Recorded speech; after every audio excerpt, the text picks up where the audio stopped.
What's up, everybody? Welcome to another episode of Hypotheticals. I'm your host, Jez FM, one of two co-hosts of this amazing podcast, but I'm also the voice of the Coburg Giants for fans of Victorian basketball.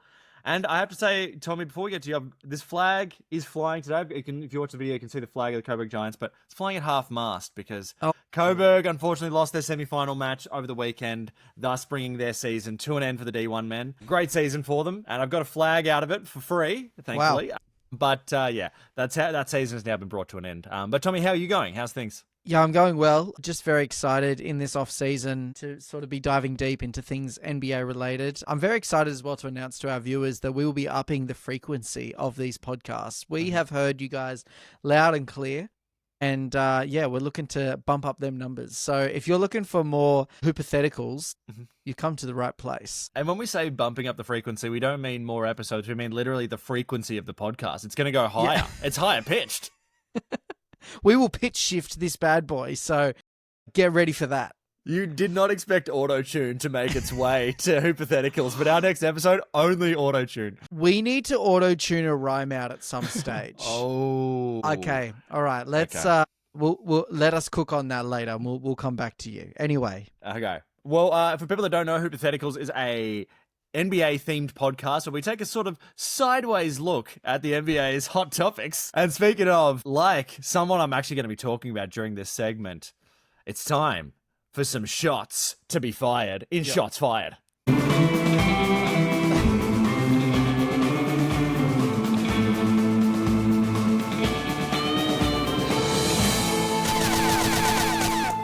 Alrighty, this is Shots Fired. This is our segment where we like to create a first team all something in the NBA, but we don't do a first team all defense, a first team all NBA. We like to take our own look at these things. And today we're going to be doing Shots Fired, first team all, breakout season required. Yes.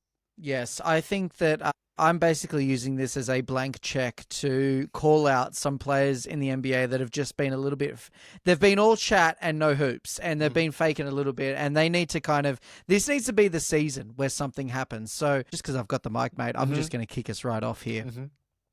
At guard, at the point guard position, this man, I feel like you think he's a lot better than what he is, but he hasn't actually really done anything yet. He's just been traded, or at least he was traded halfway through the last season.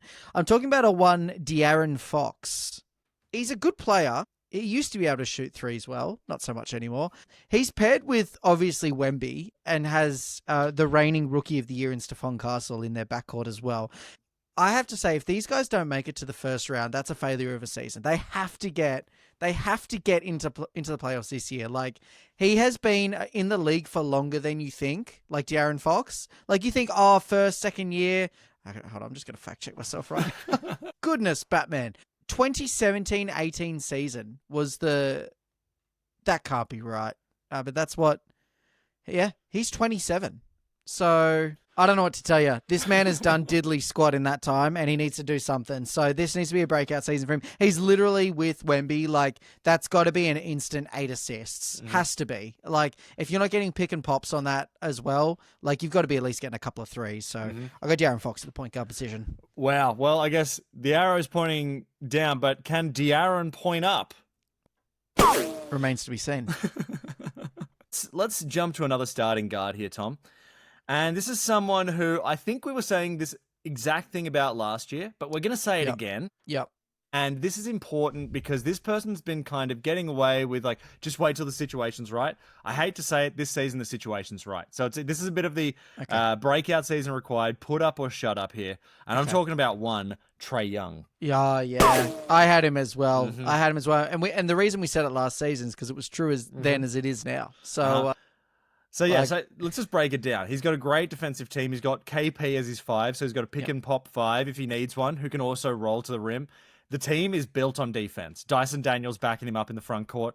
Countryman. It is, the backcourt. So it's, look, this is the opportunity, Trae Young, and this is where we find out, can Trae Young do anything as the head of a team?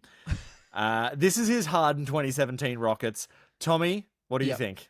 Yeah, I have to agree. The man has had one good postseason, and again, he's been in the league for longer than you think. So he needs to do something with it, and he's got zero excuses. Like, he's actually got a team that plays defense for him, so he doesn't have to do it anymore. So man's going to have to play. And just going back to that, like let's not forget that playoffs run. His team lost to a Bucksless Giannis. Yep. So that's kind of the legacy there. Yeah. I think that Brook Lopez had a really good game in there as well. So There's a Bobby Portis game. There always is. Yeah, he needs to do something about that. Mm-hmm. Let's move on to the shooting guard. Well, hold on. Trae Young. You're not too young anymore. Oh. Let's see if he's going to be Trae old. All right, at shooting guard, I've kind of split on this. I've got two. Okay. No, I'm going for the jugular. I've got a one Luka Doncic. Yeah, it's a bit of a sizzler. Look, he's obviously had some good seasons, all right? But I'm not comparing him to some of the other people's on this first team. The reason I bring up a one Luka is because I was looking at some stats the other day. He's compared to some of the greats in basketball already, right? Like, he's up there. He's at least top 5 in the league, maybe even higher, right? Most people would say that. It's Luka. He's incredible. People would already say that he's a Hall of Famer. I mean, people were basically saying he's a future MVP from his first year. If we look at Luka's career, he hasn't got an MVP. He hasn't got a finals MVP. He hasn't actually even been close to being MVP yet.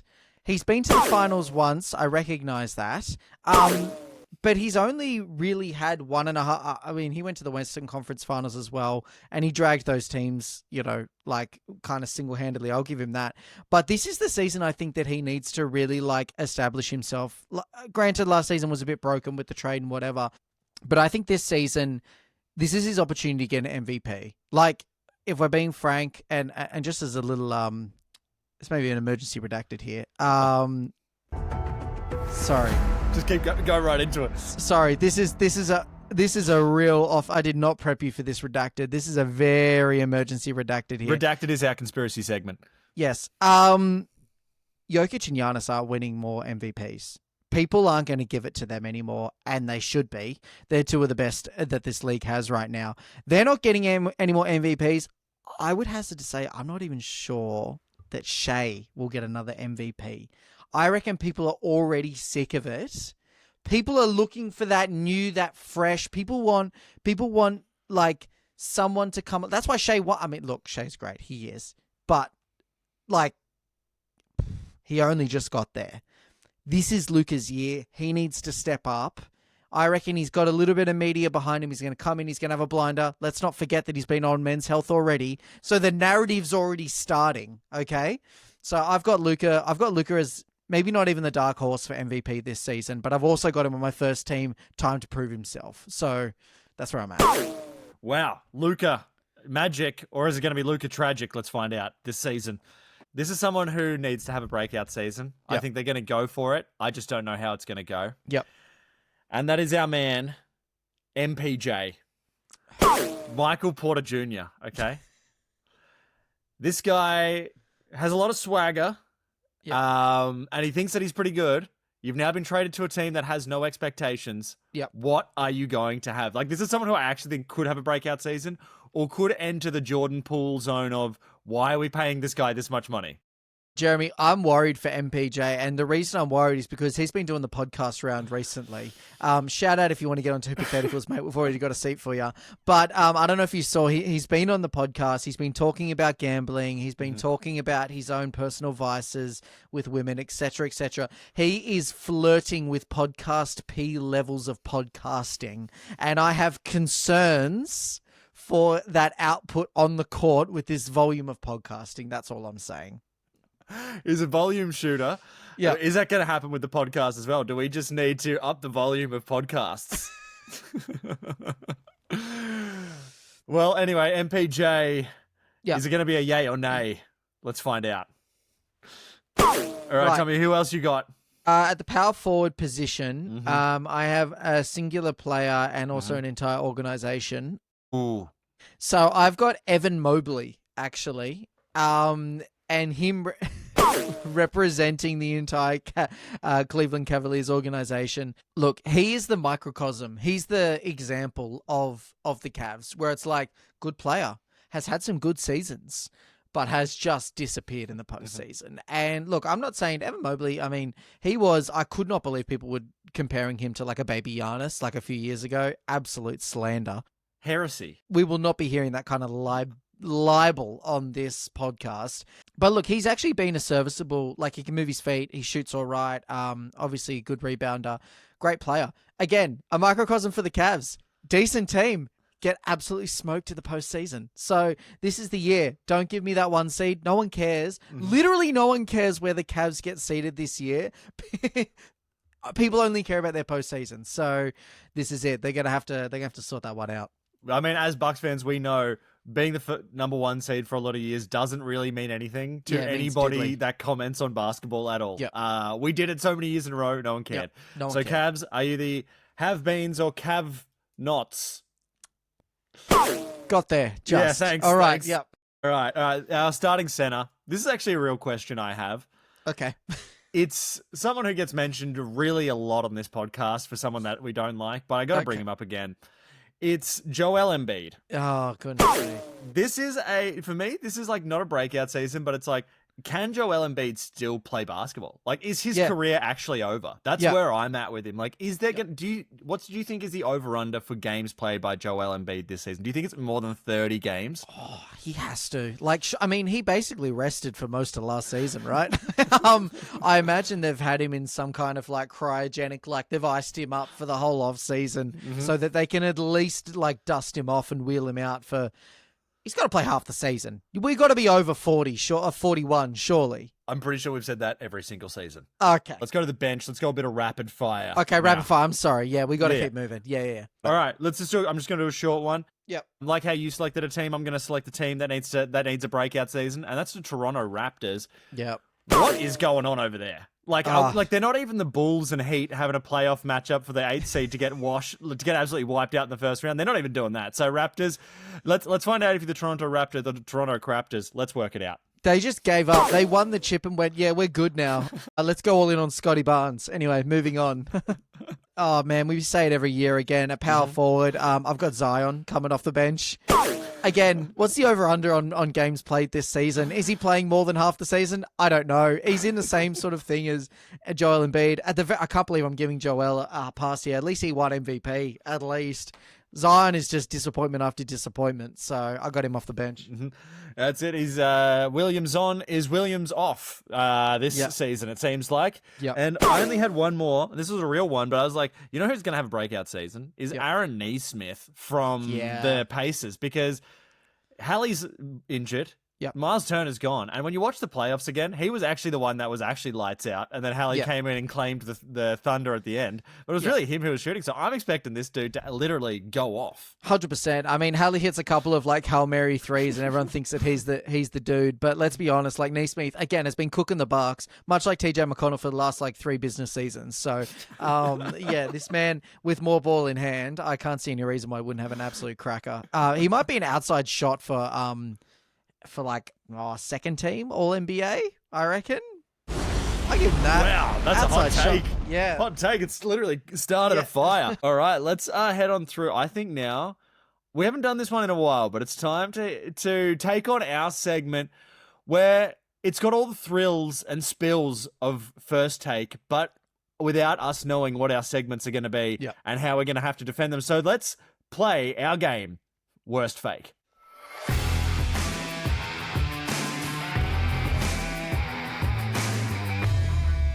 Alrighty, this is Worst Fake. This is where, like First Take, we have very impassioned opinions about basketball. But unlike First Take, we have no idea what those opinions are going to be. We don't even know what the topic is. This week, Tommy, I was testing out maybe throwing in a curveball, which is having what I would call a bonus bent. And that is, sometimes these people, they can't help but fit in like an anti-LeBron take or something like that. So I'm going to give you bonus points if you can pepper in a bonus take here, which is any anti-Michael Jordan take. You can somehow work out how to pepper in, okay? So you've got that as your seasoning. If you can work that out, how this affects Michael Jordan's legacy. But I'm going to give you your actual take first up, all right? All right. All right, here we go. Your take is that in a depleted and strange season for the East, why is this Boston's championship year? Wow. Okay, so here it is, man. Okay. So, yeah, the East is wide open. Everyone knows this. What people don't know is that Celtics only lost Jason Tatum. And a 50-year-old Al Horford and an over-under of 20 games a season, poor Tingus Pingus. They still have their finals MVP, who's in great nick. I don't know if you've seen his off-season highlight reel. Packages have been coming out. They've been flying thick and fast. Man's still missing that left-hand layup. I don't know if you saw that video either. I saw that. But look, they've still got the Derek Whites. They've still got the Peyton Pritchards of the team. I reckon that they're still in great shape. They're still coached. They're still well coached. They're all been together. They've been playing together for a long time. No big shakeups to the roster. I can't see any reason why they should be an easy top 3 seed, I'd say. And I think that they would still be, no one wants to see them in the playoffs in any round. So I actually think the Celtics still got a crack at doing it. And how am I going to put in Jordan?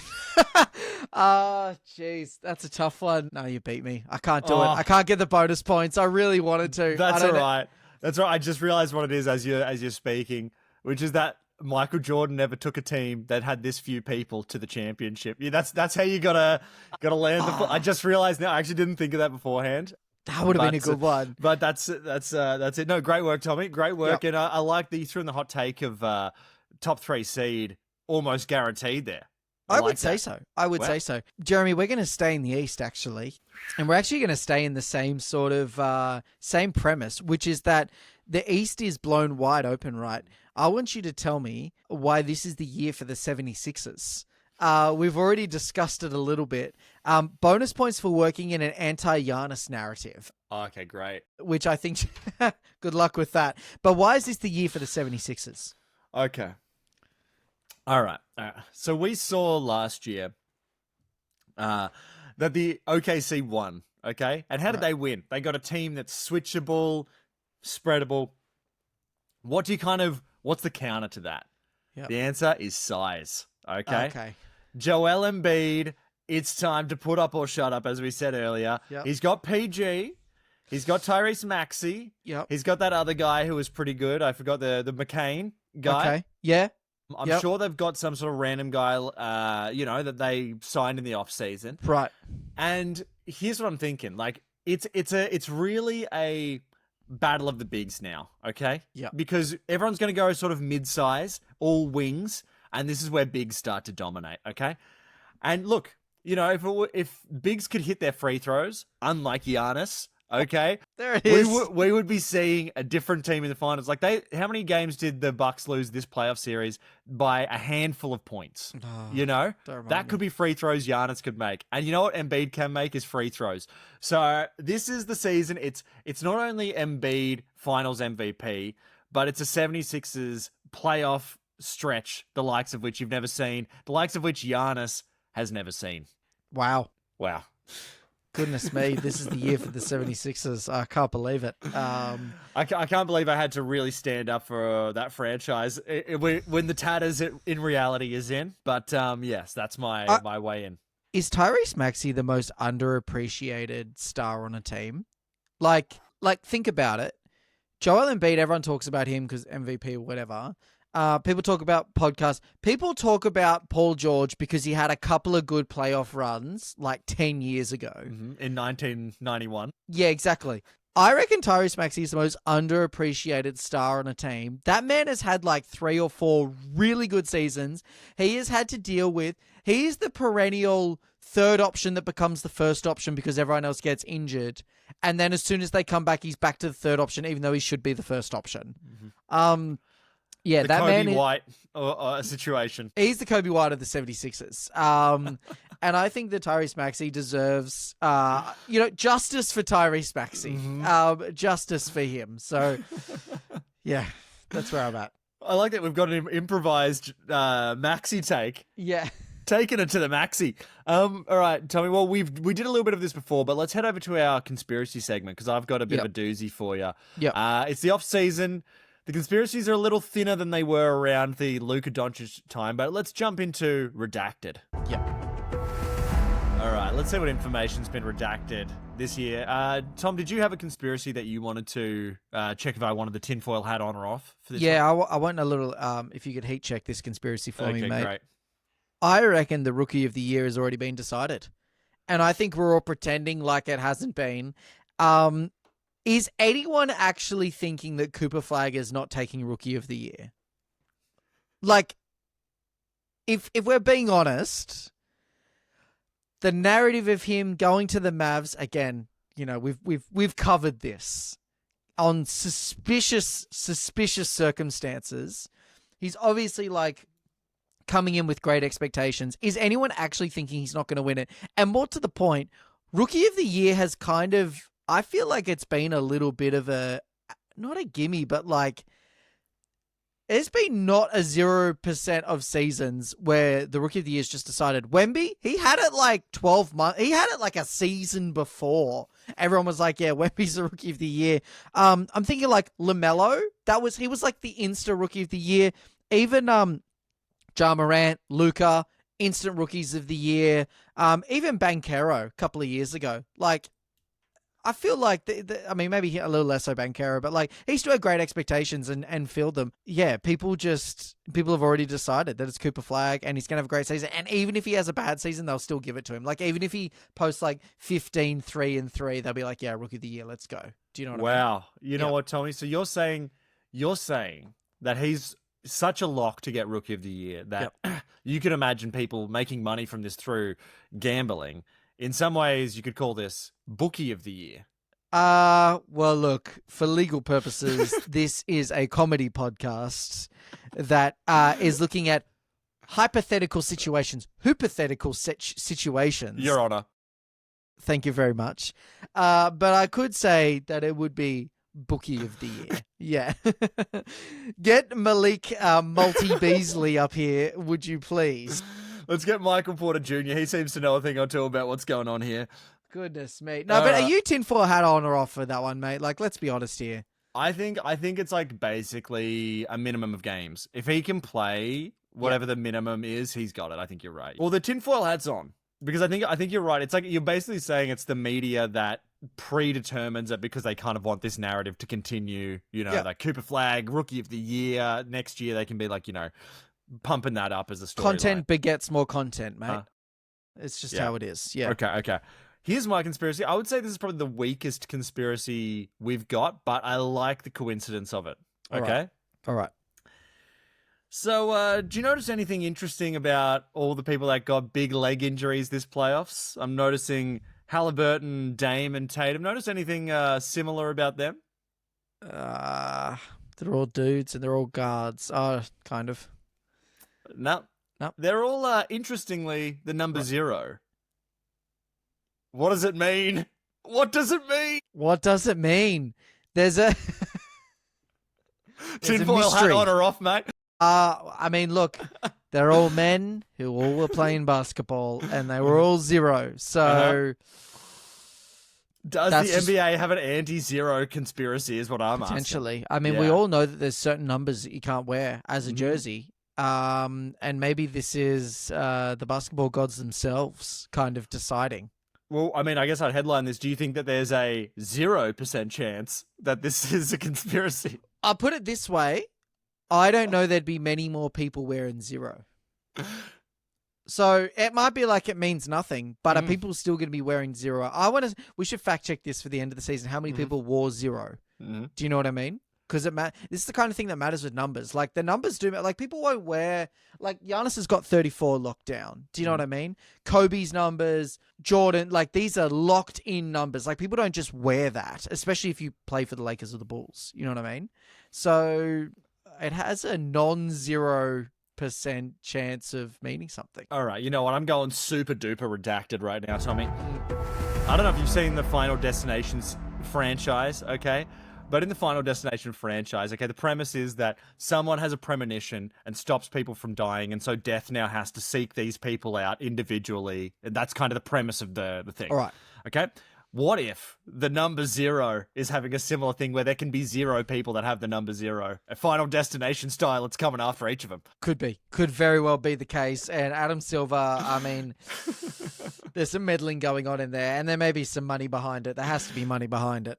All right. Well, let's go to our next segment here, Tommy. This is our most unusual segment, I think it's fair to say. It's not time to take a timeout. It's time to head to the Jazz Club, take a bit of a rhyme out.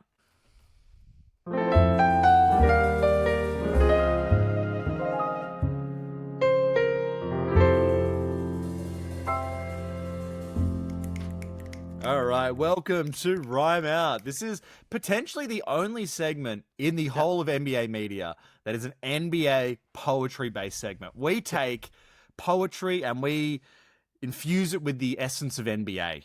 Yep.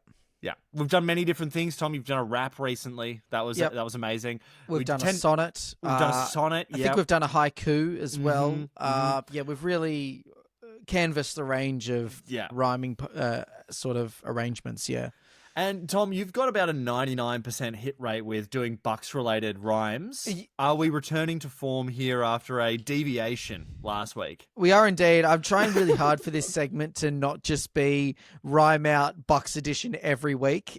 But look, at the core of this podcast, Jazz, this is a Bucks podcast. And you know what? I'm giving myself a pass because I'm the host, and we've got no Bucks chat today. So, or not much Bucks chat. So this may be filling the void somewhat. I'm happy to go first, and I think that you will agree with this. That's all I'll say. Okay, great.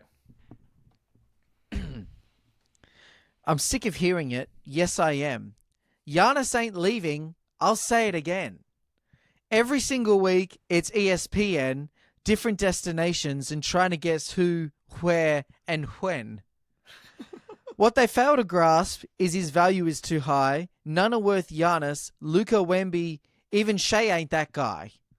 Who says no? I say no. 1,000 times I'll say it, he'll never go. He's a buck for life. Build him a statue. Even better yet, rename the Deer District to Antetokounmpo Avenue.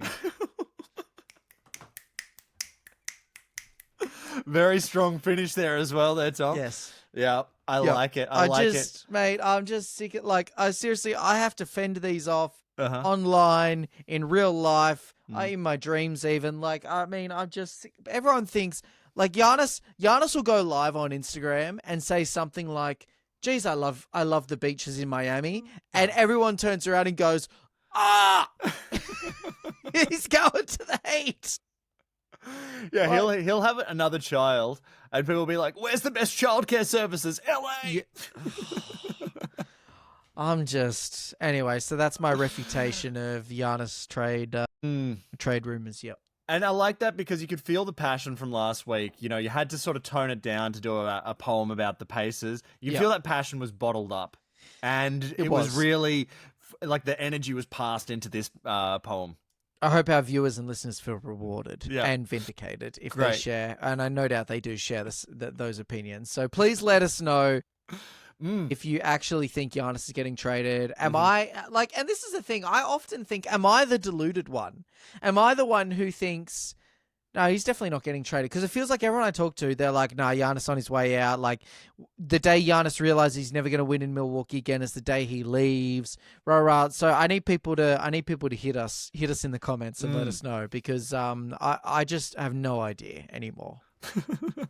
Yeah. Look, I don't think you're deluded only because he hasn't been traded yet. So I think so far history backs your side of the argument here. Innocent until proven guilty, and he's a buck until proven traded. So, all right. Well, I wanted to do a rhyme out here. I actually did go away from the Bucks. I wanted to go with someone we've actually talked about already, but I wanted to kind of bring a bit of a flavor of. I've been seeing so many clips of this person that I thought I should sort of condense some of them into this poem. So, without further ado. The human black hole from whence the ball never leaves. If it lands in his hand, it's going up for 3. Accidentally leaked Adam Silver's email on his story on IG. Oh, no. Matches his in-game tactics. Got the kind of level seen on Thanalysis. Jeez. Really shoehorned that in. That was a long bow of a rhyme, but... No matter what the coach says, or if he's triple teamed, in his mind, the light is always green. Excited for this season with no Jokic or Murray, because whether he should or not, he's going to shoot that MPJ. Okay. Look, okay. Thank you. Thanks. You.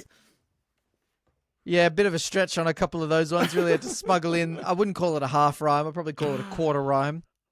I wanted to embrace MPJ's thoughts of like, I've got the rock, let me just throw it up. Like I did the first part of the rhyme, no rhyme loaded at all, and I'm just letting that thing fly. Yeah, you're just pulling up and going, we're just gonna heat check. Yeah, we'll see how he goes, man. I don't know. I feel like he's in basketball purgatory now.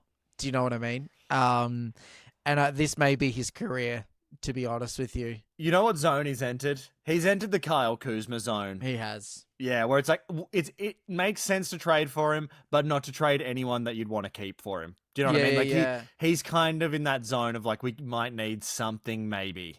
I'm getting Dennis Schroeder sort of energy from him. Do you know what I mean? Like, I think Dennis Schroeder, does he hold the record for most times traded in one season? I think he was in about three or four teams last season. That's got to be some kind of PB as a journeyman. He actually should be he should have you know how there's Schrodinger's paradox or Schrodinger. There should be this Schroeder equation. Which team is this guy on? He's actually on all teams until you confirm which team he's on, like the Schrodinger's sort of equation.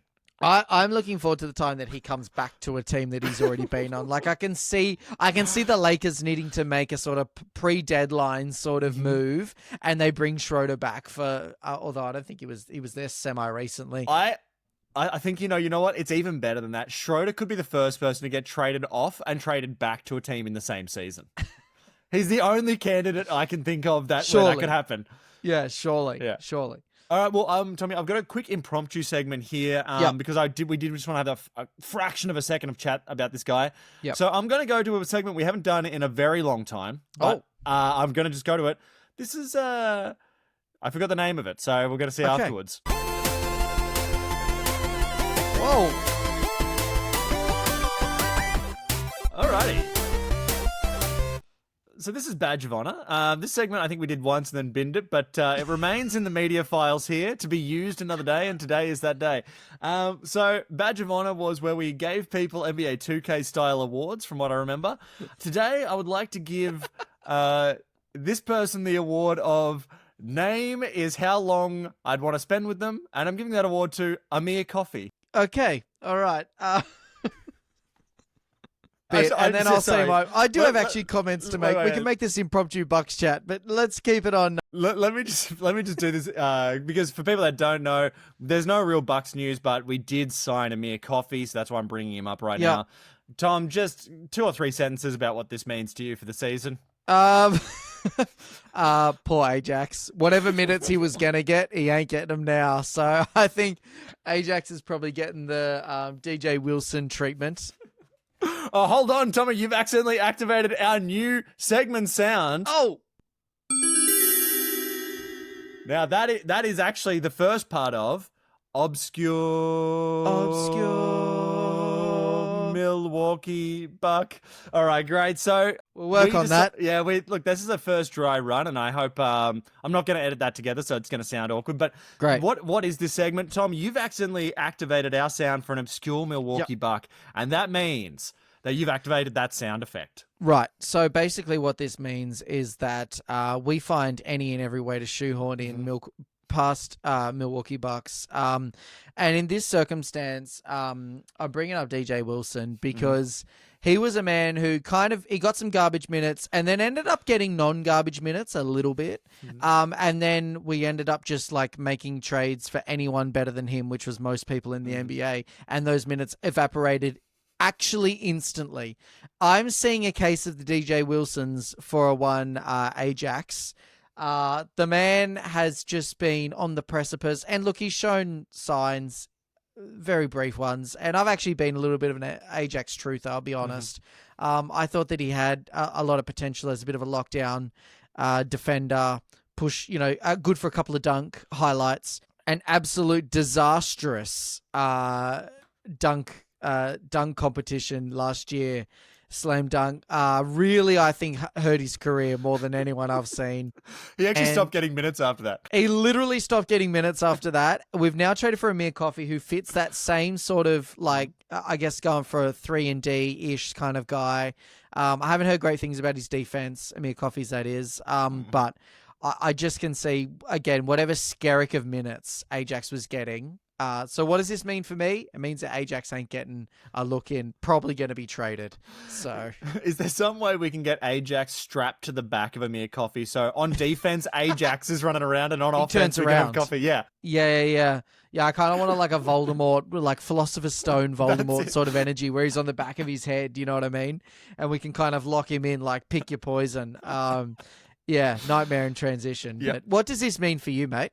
I think he's kind of a Kevin Porter 2.0. I think he's someone who's shown some elements of good offense, and you just got to give him a run. And he's going to, I actually think he might get a run because it looks like Doc's just built a team of wings. So I guess it's going to be Giannis and a bunch of wings running out there half the time. So yeah.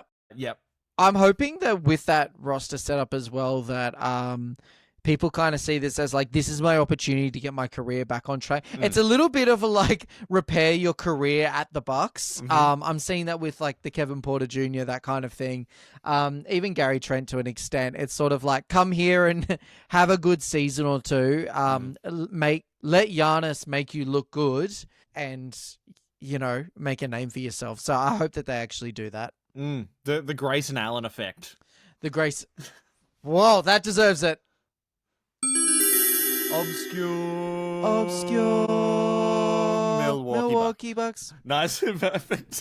We're getting there. I think it's actually getting better. All right, let's jump into our final segment, Tommy. I know I said 2 sentences and then we ended up making it our longest segment, but yeah, well, that's all right. Doesn't matter. All right, let's jump into our final segment, our most classic segment. I think it's been on every single episode. It is time to get out your checkbooks because it's time to talk to agent Cody Bank.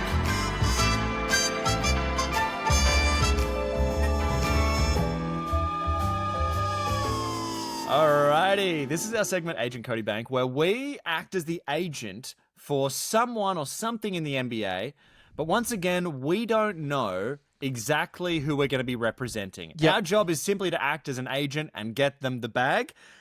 These are usually pretty tricky, I'm going to be honest. Sometimes they're easy, but usually they're like trying to make a left-handed layup for Jaylen Brown. So let's... There we go. Gotcha. All right.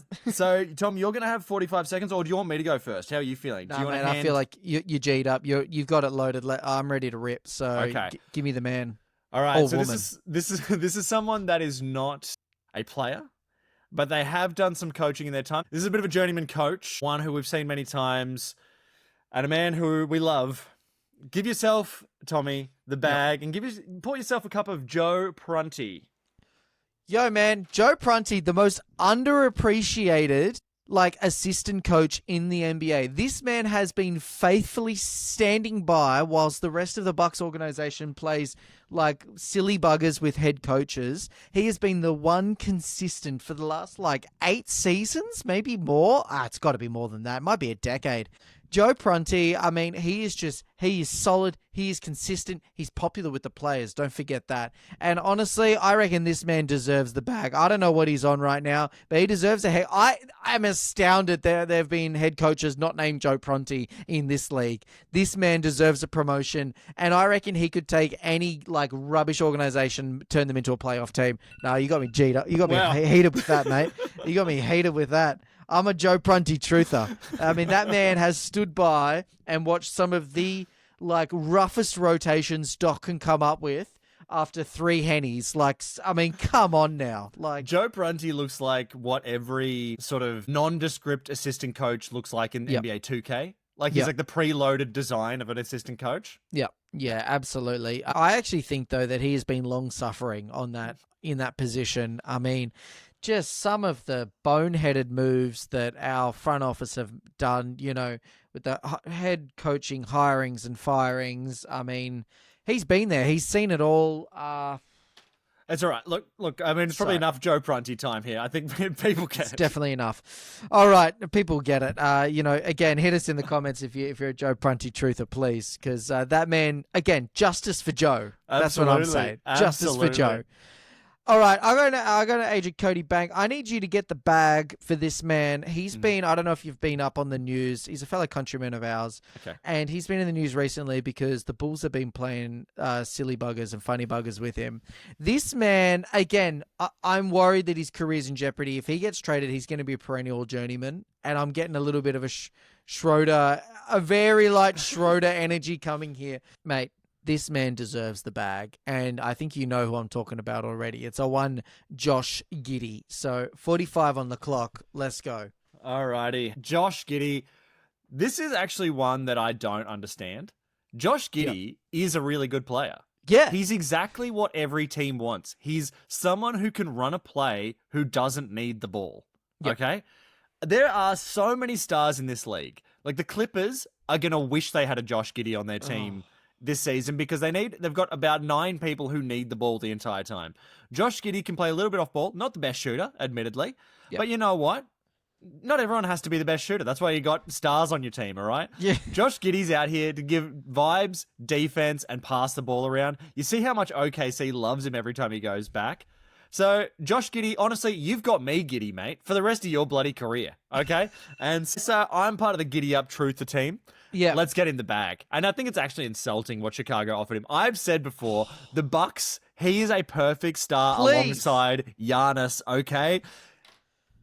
I don't know why he's so underappreciated in this league. Not everyone has to be Steph Curry. You know what I mean? And like, honestly, his shooting's not even that bad. Like, I don't know if you watched him at the Olympics, like when that was on, and he was playing for the Boomers. He's can shoot. It's not like it's broken. Like, he hasn't got a case of the Markel Fultzes. Everyone's out here acting like he can't even hit a midi, but like, he's quick. He plays decent defense, passes first.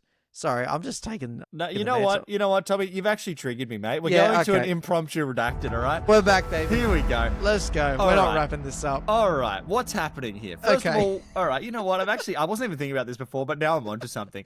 How come no one else is making offers for Josh Giddey? I'm Seriously. sorry. Like... what team doesn't want him? Could the Raptors use him? Yeah. Yes. Do you know what I mean? Like, just even if it's just to make Chicago pay more money, why aren't people making offers? You know what I mean? We just saw Naz Reid get 5 years, and we've got Josh Giddey, a free agent, getting short, stingy offers from the Chicago Bulls. You know what? But here's what the redacted really is, all right? You know what? Double redacted. Yeah. Here's what's happening, all right? There is an anti-Australian bias in the NBA. I'm going there. All right? How about you put this shrimp on the barbie, mate? Where's Jock Landale? That man is a starting NBA center quality. He can stretch the floor. He can rebound. Sure, is he going to get demolished by Jokic? Sure, but you're not playing Jokic every time, all right? Look, the Lakers just signed Marcus Smart, and I'm being dead serious. Who would you want on your team right now in 2025? Washed up Marcus Smart or a fresh-faced Jock Landale and Josh Giddey? Okay, so you know what? That's a double, triple redacted. As anti-Australian bias in the NBA, come at me. I know we're having the first NBA game in Australia down under, like as part of the season this year. But you know what? There's an anti-Australian bias, and you heard it here first. No, I'll just add another player into the mix there, Jack McVeigh, Trae, as he's known. Man is an absolute sniper. Mm-hmm. I don't know if he's getting any minutes on whatever sorry team he's been put on. Like, I just don't understand why there's this like complete. You know what? Actually, you've reminded me, man. Do you remember when The Last Dance came out? And who did they omit from The Last Dance? Do you remember? This is enough that it needs another redacted headline. Luke Longley has long been absolutely scrubbed from those Bulls teams that won all those championships. And so much so, I don't know if you know this. I mean, we're locked in, obviously, to Australian basketball as advertised. The ABC, which is the Australian Broadcasting Corporation, they did their own like mini Last Dance where they got out Luke Longley from whatever like Margaret River back alley he's been living at the moment, growing cabbages.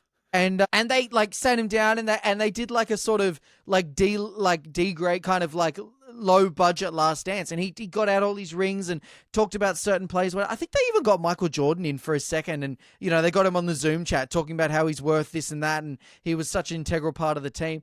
I mean, it just goes to show that this is a multi-decade effort by the NBA to just absolutely scrub the contributions that Australian players have made. Need I say more about Paddy Mills, who's been on the trading block for the last few years? That man has been centre to Spurs and the Nets. He was a bucket on both of those teams. The man is just, an Indigenous Australian as well. He's just like trailblazer. And people just aren't giving him the credit. I think within Australia we do. Like, we're very proud. But in America, there's just a lack of respect put on those names. And you know what? I think just to even add to this theory, just final button on this. Yep. Who's the Australian that they focus on the most, that they advertise the most? Ben bloody Simmons. Exactly.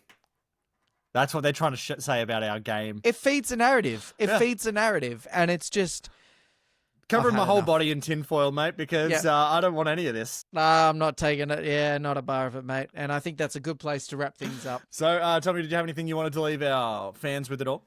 Justice for Australian players. Please. Justice for Joe Prunty. Justice for Joe. And, we'll see you in a few weeks for another episode. Thanks for tuning in. All right. And as always, Finn. All right. Look, we're actually back. I know the episode's ended, but we had to come back because we realized there's actually a way bigger anti-Australian narrative going on. I didn't say it. Tommy, do you just want to... I'm going to lob this up. You throw this down. Dyson Daniels.